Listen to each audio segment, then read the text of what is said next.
In November of 2023, Drake dropped the music video for First Person Shooter, and people instantly paid close attention to the many Michael Jackson references throughout the music video. As Drake celebrated yet another number one, he was also celebrating tying Michael Jackson for the 4th most number one hits on the Billboard charts. But even before this, people have always been debating whether Drake and Michael could even be compared.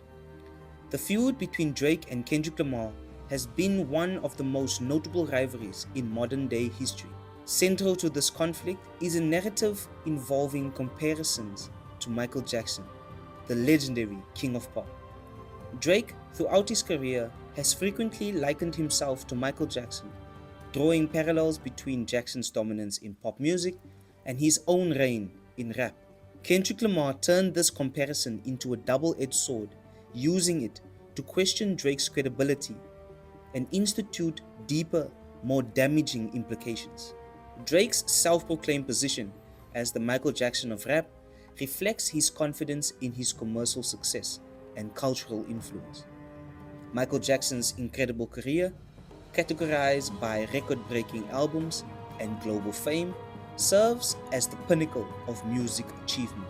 For Drake, equating himself to the King of Pop symbolized his belief in his supremacy within hip-hop, where chart-topping hits and streaming numbers solidify his claim to the throne.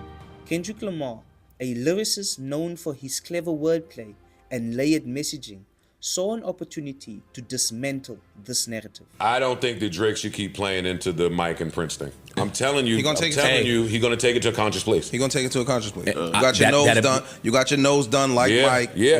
Like he gonna start playing.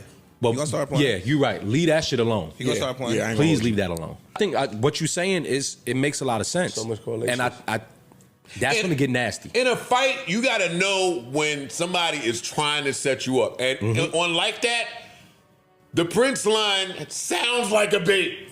It's the difference between Mike did. Wait, no, he said that. What fuck Kendrick said? Prince outlived Mike Jack. Your best work alike. Dog. Very simple line too. Real quick. Boom. Yeah, but any casual is gonna say, nigga, Mike is Mike. When Kendrick Lamar featured on the song, he addressed Drake's comparison head-on, stating, "If you're Michael Jackson, then I'm Prince." This line initially appeared as a nod to both artists' greatness, suggesting a competitive yet respectful rivalry akin to the legendary tension between Jackson and Prince. As the feud escalated, Kendrick's reference took on a darker tone. Fans began to interpret his statement as more than a critique on Drake's music achievements. It appeared to allude to the controversies surrounding Michael Jackson's personal life, particularly the allegations of inappropriate behavior with minors. This narrative shift became even more damaging when Drake accused his record label, UMG, of inflating Kendrick Lamar's streaming numbers for the song Not Like Us.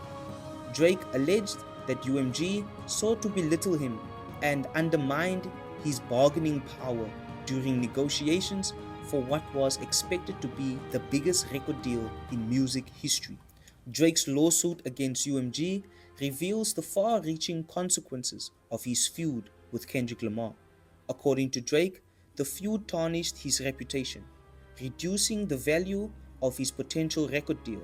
Fans even draw comparisons between this situation and the Michael Jackson fallout with his record label, where allegations of misconduct created a drift that overshadowed his artistic achievements.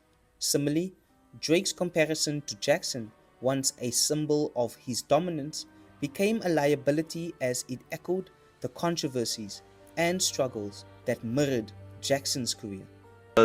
You know, the pedophile, the gay stuff that came. And I think all that was propaganda because Mike was doing such big things in the publishing world.